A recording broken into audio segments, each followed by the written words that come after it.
Google launches two new mid-range models, a 5.6 inches and a 6-inch version of the same phone with a mid-range processor, Snapdragon 670.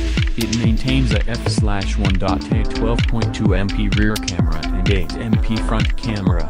It supports night sight and will take excellent night views. There is no wide-angle selfie cam is removed on the Pixel 3a. Although we have a mid-range processor, the two phones seem to have a better battery rating at 3000 mAh for the Pixel 3a and 3700 mAh for the Pixel 3a XL. The original Pixel 3 and Pixel 3 XL were rated 2915 mAh and 3430 mAh. The Pixel 3a and 3a XL also removed the wireless charging function and added in a phone jack. The new models also do not have any IT rating. The Google Pixel 3a lets you take stunning photos using HDR+, portrait mode, super zoom, night sight.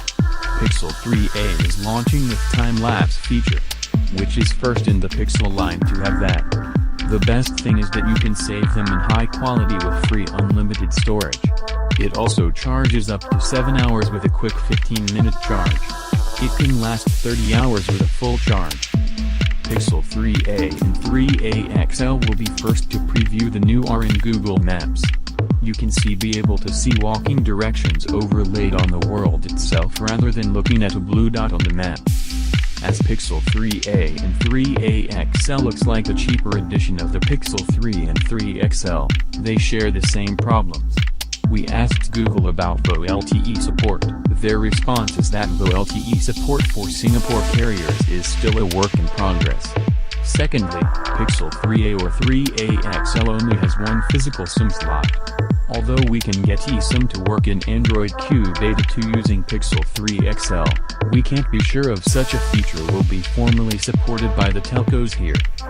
The two new devices are available at Singtel, Quartz, Challenger and Google Store.